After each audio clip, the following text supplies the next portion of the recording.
Basic principles of curriculum, इसमें हम ये देख रहे हैं कि किस तरह से हम मुख्तलिफ सोर्सेज ऑफ इंफॉर्मेशन को इस्तेमाल करते हुए ऑब्जेक्टिव्स को सजेस्ट कर सकते हैं या सेलेक्ट कर सकते हैं। What educational purposes a school should seek to attain, ये सवाल है जो आप तीसरी बार आप अपनी स्क्रीन पर देख रहे हैं। ये सवाल निहायत ही अहम है क्योंकि इस लेक्चर में भी और इससे बाद आने वाले लेक्चर्स में भी हम अभी ये सवाल को उठाते रहेंगे और फिर ये देखेंगे कि किस तरह से हम ऑब्जेक्टिव्स को फाइनली सेलेक्ट कर सकते हैं।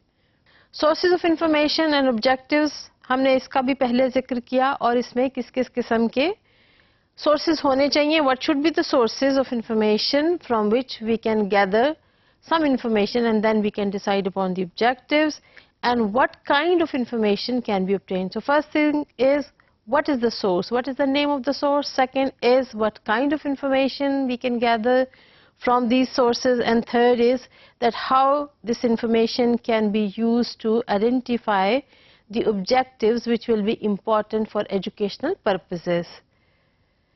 Sources of information, you must remember this, that there was a study of learners in which we tried to identify some objectives for the curriculum. Then we looked at contemporary life, that how it can be useful for identification or selection of objectives. Third was getting suggestions from subject specialists, और अब आपको बिल्कुल याद हो गया होगा कि ये सजेशंस मुख्तलिफ किस्म की कमीशंस की रिपोर्ट्स की फॉर्म में होती हैं या कमेटीज की रिपोर्ट्स की फॉर्म में होती हैं, जहां से हम सजेशंस को इकट्ठा कर सकते हैं। Fourth is the use of philosophy, the school philosophy, the philosophy of the nation और any country, how do they look at education and what kind of philosophy they want to live on, and what kind of philosophy they want their kids to live on in their future lives. So हम इसको as a source use कर सकते हैं। और last source is the use of psychology, जिसको हम सबसे आखिर में देखेंगे कि हम selection of objectives के लिए किस तरह से psychology को इस्तेमाल कर सकते हैं। आइए देखते हैं philosophy of any school or any country, how does it impact the selection of objectives or it can help to identify the objectives. The use of philosophy. Philosophy है क्या? हर स्कूल की एक अपनी philosophical statement होती है, एक mission statement होती है, एक vision statement होती है। Vision statement हमें ये बताती है कि long term आने वाले 50 सालों में, 100 सालों में हम अपने आप को कहाँ पर देखते हैं, और उसमें हम अपनी फिलॉसफी को ही पोर्ट्रे करने की कोशिश करते हैं या डिस्क्राइब करते हैं। गो कि ये स्टेटमेंट बहुत ही छोटी होती है, लेकिन हर जुमला, हर लफ्ज़ बहुत ही ज़ख़ीम होता है, यानी अपने अंदर बहुत सारे मानी रखता है, और जिसको फिर मिशन स्टेटमेंट के ज़रिए ट्रांसलेट किया जाता है, और जब हम करिकुलम बनाने की बात करते हैं तो उसको फर्दर एलैबोरेट किया जाता है। व्हेन वी से फिलॉसफी, किस किस्म की फिलॉसफी स्कूल्स अटेन करना चाहते हैं through the objectives. How many educational objectives A school can attain in A given school year, her level पर कितने ऑब्जेक्टिव्स को अचीव कर सकते हैं और एक स्कूल ईयर में कितने ऑब्जेक्टिव्स आप सेट कर सकते हैं।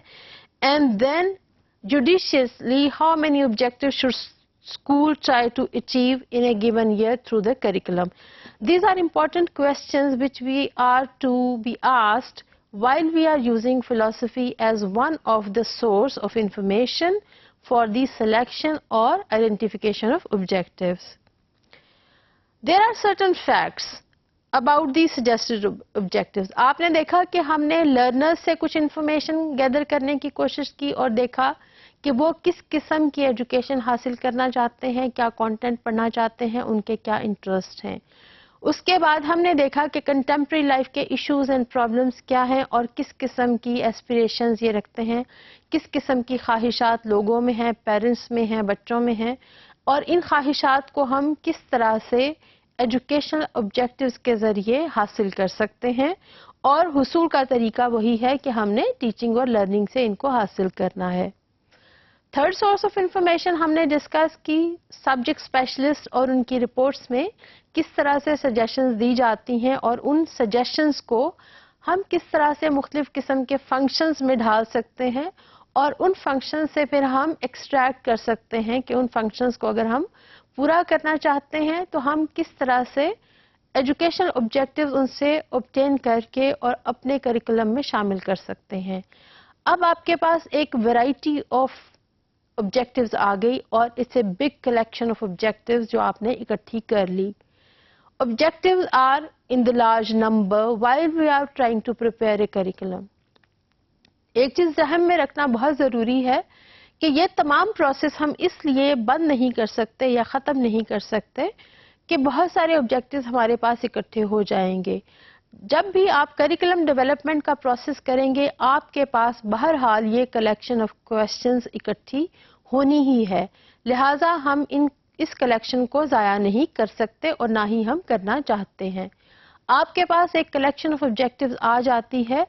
अब आपने इसके साथ क्या करना है? That is the next step. So all these objectives which are in large number, we need to know that and we have to realize that they are got to be in large numbers. At the same time they are inconsistent. इसका क्या मतलब है कि learners की अपनी ख्वाहिशात हैं, क्या सीखना चाहते हैं, उनका क्या इंटरेस्ट है.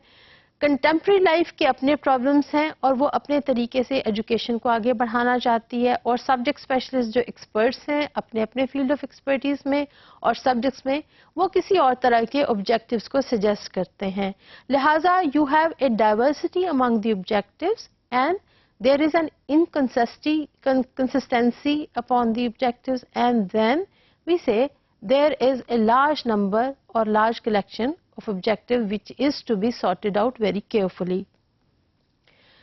Important suggestions about the objective is, the first thing is that we have to ensure that objectives are not in very large number while we are trying to suggest objectives for any curriculum, for any subject area.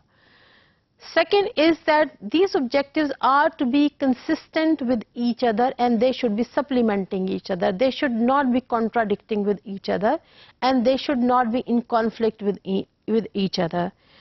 Important objectives और consistent objective होने चाहिए, एक दूसरे को support करने वाले objectives होने चाहिए. Objectives कम होने चाहिए. एक objective के जरिए हमें बहुत सारे objectives हसूल करने में आसानी होनी चाहिए.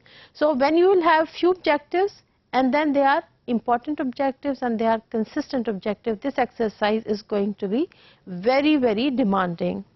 Next question is, since we are saying that objectives which we have gathered, they are all important and we cannot waste them. It's an important collection of objectives which needs to be looked at very carefully.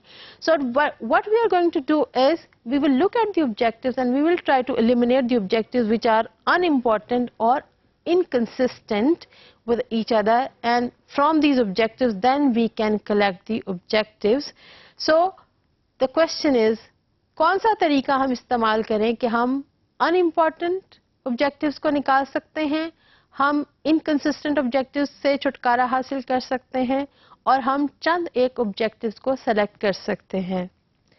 For this purpose हमें एक screening का तरीका इख्तियार करना पड़ेगा और यहाँ पर हम फिलॉसफी ऑफ एजुकेशन को या philosophy of teaching and learning को इस्तेमाल करेंगे कि हम इन हेट्रोजीनियस ऑब्जेक्टिव्स जो बहुत ज़्यादा है नंबर में, जो बहुत इनकंसिस्टेंट हैं और it's a mix of important and unimportant objectives, they are not well integrated.